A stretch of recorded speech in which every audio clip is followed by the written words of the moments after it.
There is a clause in a contract signed in October of 1988 that most people who have watched Oprah Winfrey for 40 years have never heard of. It is not a clause about salary, not about creative control in the ordinary sense, the right to pick topics, book guests, choose wardrobe. This clause said something more fundamental, that Harpo Productions, Incorporated, the company Oprah Winfrey had incorporated just 2 years earlier, would assume complete ownership and all production responsibilities for the Oprah Winfrey Show from Capital Cities/ABC. She would own the show, not license it, not share it, own it. She was 34 years old. She had been on national television for exactly 2 years. And she had just done something no woman in the history of American television had done before: become the first woman to own and produce her own talk show. To understand why that matters, you have to go back further, not to the show, but to the place that came before the show, and before that, the kind of life that teaches you early what it means to be at someone else's mercy. Oprah Gayle Winfrey was born in 1954 in Kosciuszko, Mississippi, a small town in the hill country of the state, and raised for the first years of her life in conditions of genuine rural poverty, with a grandmother who was strict and a family that was fragmented. She moved to Milwaukee as a young girl, then to Nashville to live with her father. She was bright, precocious, and relentlessly ambitious. She got her first radio job at 19, to move to television in Baltimore, and then, in 1984, landed in Chicago, where WLS-TV gave her a struggling local morning talk show called AM Chicago. Within a month of her arrival, the ratings turned. Within a year, the show had been renamed after her. And in 1986, a syndication company called King World, run by a family of former carnival promoters from New Jersey, started distributing the Oprah Winfrey Show to 138 markets across the country. The show was a phenomenon from the beginning, but what's interesting is that Oprah didn't celebrate the syndication deal and settle in. She studied it. She watched what Roger Ebert, yes, that Roger Ebert, who reportedly encouraged her to sign with King World, understood about the business of distribution. And she began to understand that the people who got rich in media weren't the performers on the screen. They were the people who owned what was on it. By 1989, the New York Times was already calling her a mogul, not a host. That word, mogul, is easy to use and easy to dismiss. What it actually meant in her case was this: she had decided to be a landlord in an industry full of tenants. And she had made that decision before most people in her position would have even known to ask the question. The Chicago production facility she purchased in 1988, a 100,000 square foot building on North Carpenter Street, cost $20 million to buy and renovate. It was a bet, a significant, leveraged, potentially catastrophic bet. Most television personalities at the time would have looked at that number and kept their money in the bank. But Oprah Winfrey looked at it and understood that the building was not the expense. The building was the foundation. You can think of what happened over the next 2 decades as a construction project, methodical, patient, and governed by a single architectural principle. Every new structure had to rest on the same load-bearing wall, and the load-bearing wall was her. That's not vanity. It's a business model. And it's worth pausing on, because it's easy to see in retrospect and much harder to execute in real time. In 1986, when King World took the show national, Oprah had negotiated equity stakes in the syndication deal. That turns out to matter enormously, though not immediately. In 1999, CBS acquired King World Productions in an all-stock transaction valued at $2.5 billion. Oprah Winfrey, as a King World equity holder, not converted her shares into roughly a 0.5% stake in CBS, which, at the time of the deal closing, represented approximately $100 million in CBS stock. She had not lifted a finger to earn that money.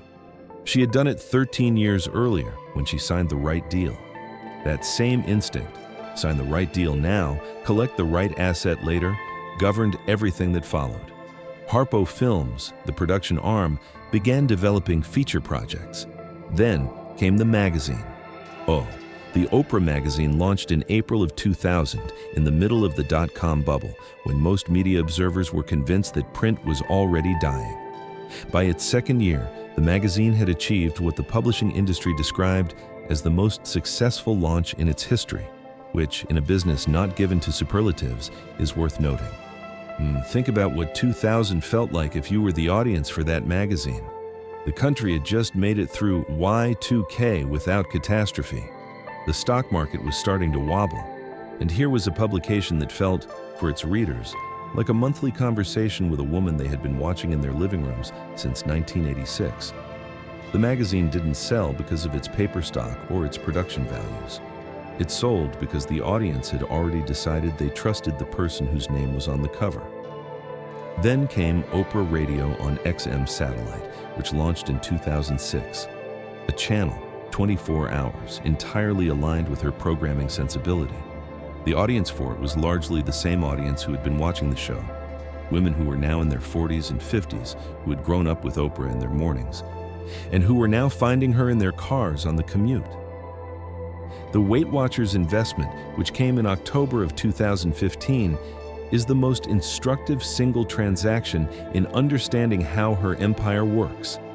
She bought a 10% stake in Weight Watchers for $43.5 million, a company that was, at the time, trading below $7 a share, struggling with the rise of fitness apps and the general cultural shift away from structured dieting.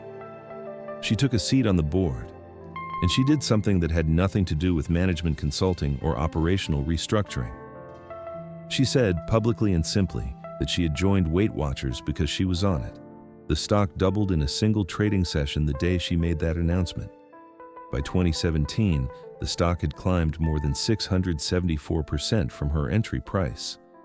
By 2018, her $43.5 million investment was worth more than $400 million. The Wall Street Journal, tracking the phenomenon of her endorsements lifting whatever she touched, coined a term for it: Oprahification.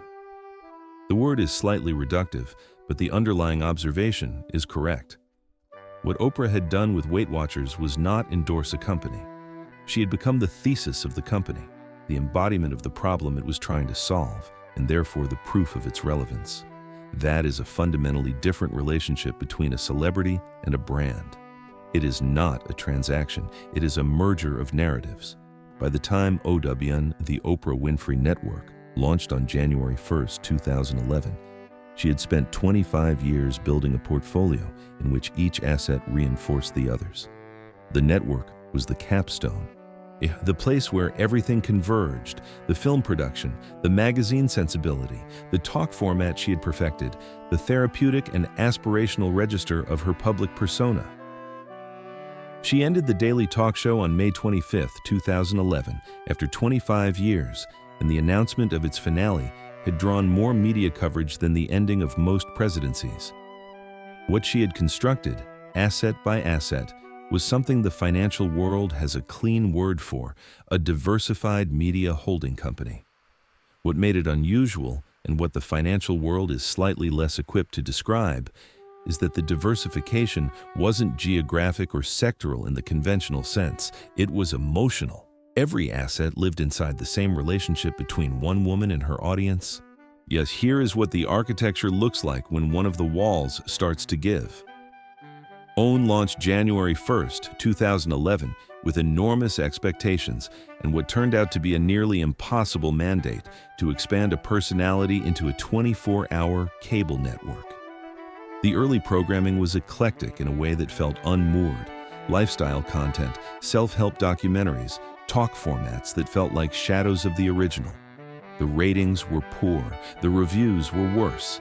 By 2012, media critics were openly questioning whether the Oprah brand could survive the translation from a single daily show where she was present, specific, embodied, to a channel that ran content around the clock whether she was in the building or not.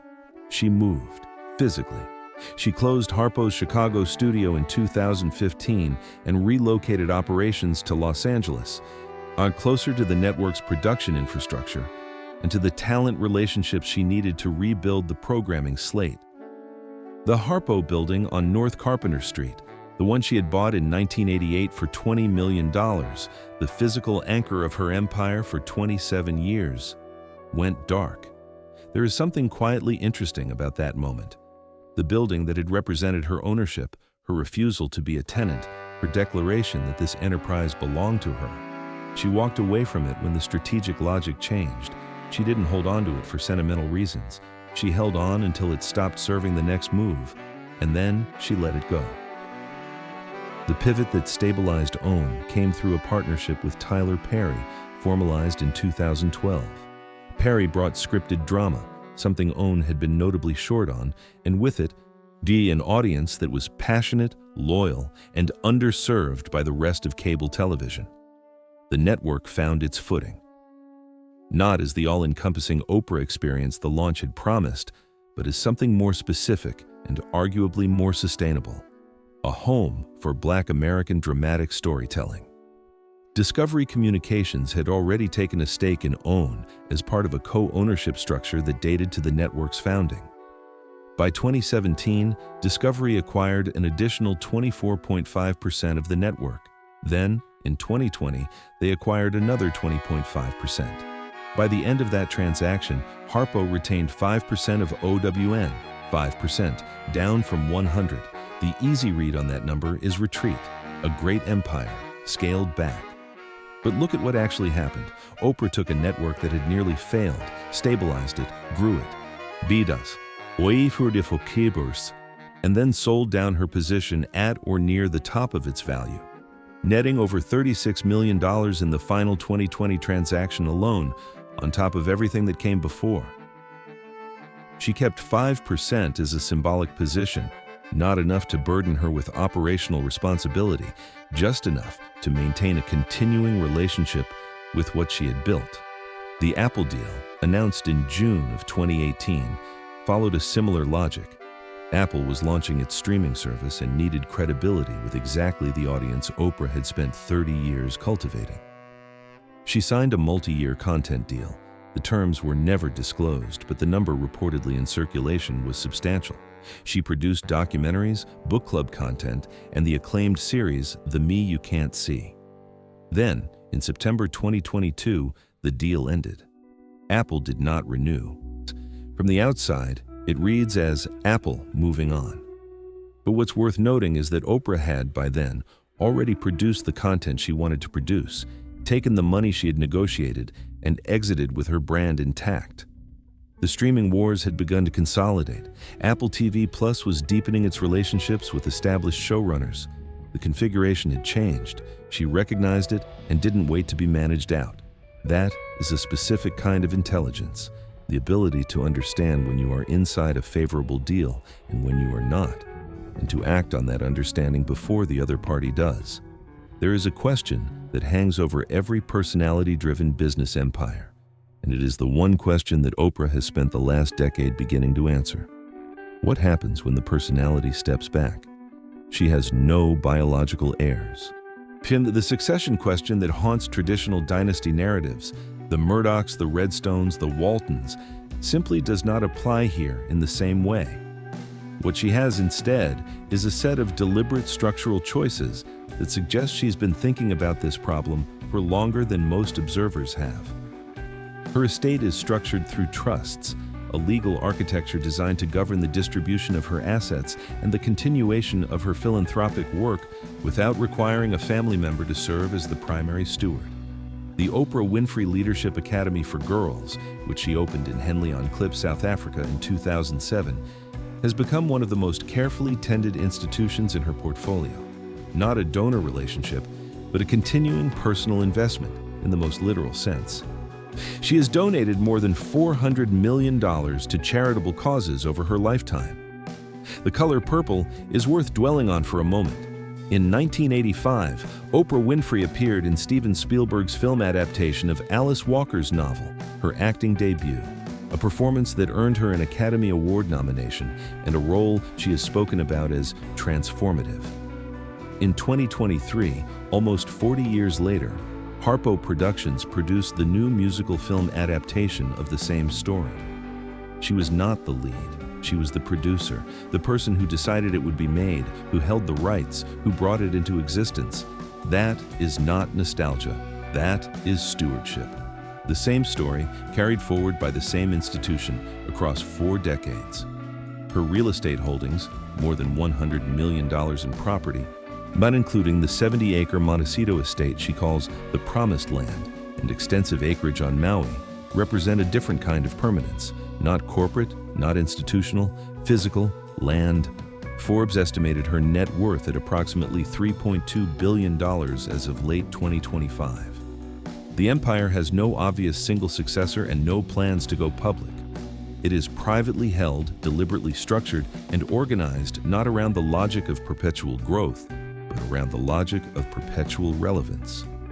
What she has built is not a dynasty in the way the word is usually used on a channel like this one. There is no next generation waiting in the wings, no Winfrey heir apparent being groomed to take the seat. What she has built is something older, and in some ways, more difficult to sustain, an institution organized around a set of values rather than a bloodline. The charitable trusts will outlast her. The Leadership Academy in South Africa will outlast her.